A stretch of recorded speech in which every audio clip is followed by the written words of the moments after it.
And welcome back, ladies and gentlemen, to the Brantford Red Sox Report. Our first episode, joined today by IBL All-Star, Mr. Chris Ortega. I'm Marshall Crocker, welcoming you back. And we're back, Chris. Let's talk a little bit more about this season. We're going to get kind of into the macro for what 2025 has looked like for you. But first, we're going to play a fun little game just to kind of bring us back. In 2022, I believe, for Tusculum University, you did a little survey. You did a little favorites survey. We're going to run through it here to have the audience at home know a little bit more about you. You tell me if these are still accurate for you, and if not, give me your updated response. We're going to start. Your favorite hobby was fishing and being with friends.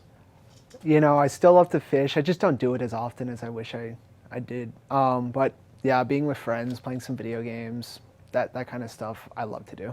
I guess for fishing, you used to live on an ocean in Miami. Now you're up here in Brantford. We have some lakes, but it's a bit of a drive. Your favorite midnight snack, beef jerky?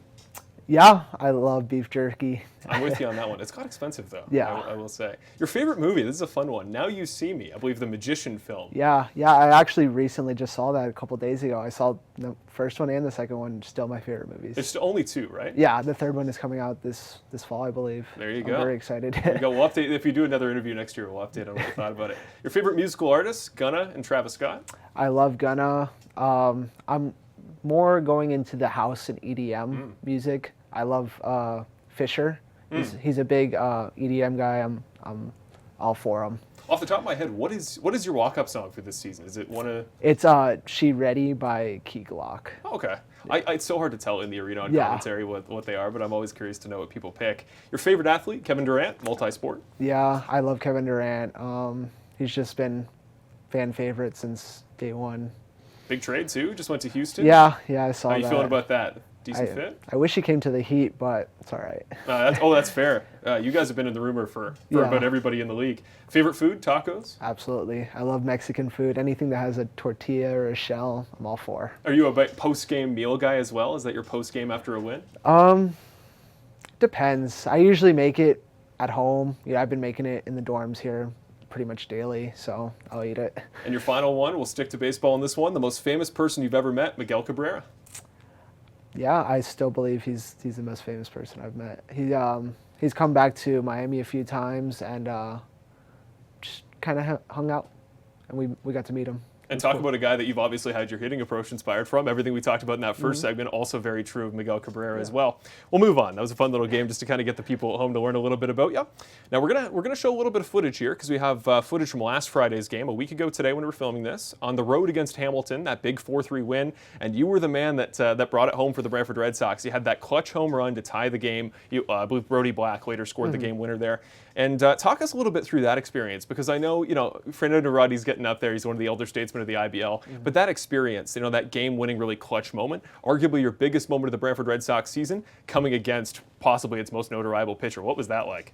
Honestly, it's just surreal. It's an honor to face someone like Fernando Rodney and stepping in the box with an MLB great. That's just a different side that not many people get to experience. But I went into there just kind of hunting, I was going to go down swinging if I needed, but I got my pitch and I hit it hard. When you're on the road, does it take a little bit of pressure off as well? You can just kind of go for broke, or are you actually under more pressure in that situation at home?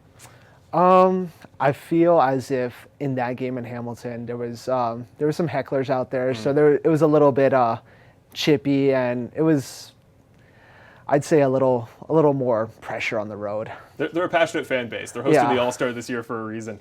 So speaking of All-Stars, we mentioned in the last break, it's going to be yourself. Aiden Armitage is going to be a reserve out of the starting pitch rotation. He's been excellent. And then Rene Takioka, we got to talk about him because he's hitting .437 on the season, which is the IBL mark by a long ways.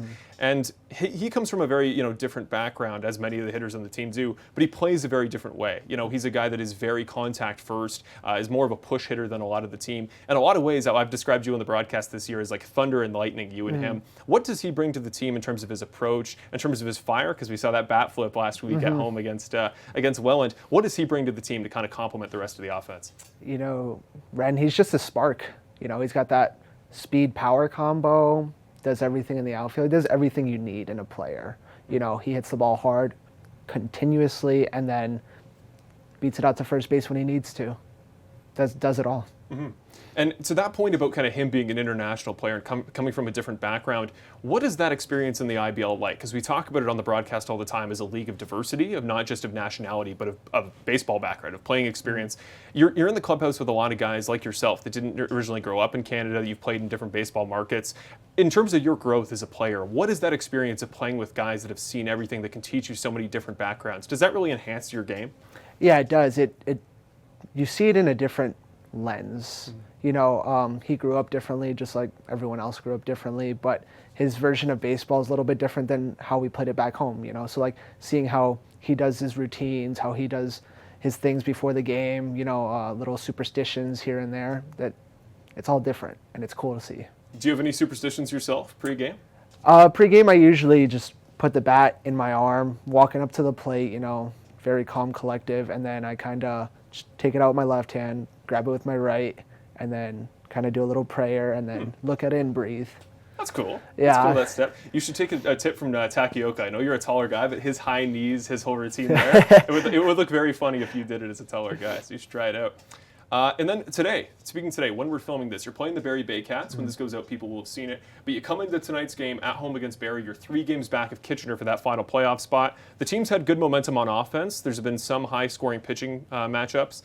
And then in terms of the momentum, Kitchener and Guelph are coming backwards down towards you guys. What does the team have to get together and really focus on to make the playoffs these last couple weeks? We just got to keep grinding. As a team, we're getting better, you know, each and every time we get out there. We just got to piece it together, you know, do the little things, hit with runners in scoring position, get outs when we need to, you know, and I guess play a complete game, essentially. And we do that, there's no reason why we shouldn't come out on top. Well, Chris, it's been a pleasure having you. We're going to head out in just a few moments. But final question here for you. Last year, USPBL Home Run Derby, you were the Home Run Derby champion. I don't know if you've got the call yet after the All-Star call to ask if you want to be in it. Any interest in the IBL Home Run Derby this year? It sounds like fun. I would definitely be interested. Alrighty, and what do you think? Let's say you get 3 minutes. How many home runs you hit? I think I could hit 15. 15?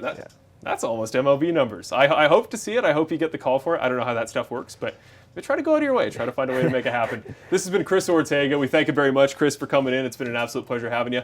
Best of luck tonight, and when we return on the Brantford Red Sox Report, we're going to have a little bit more about this week coming up for your Brantford Red Sox.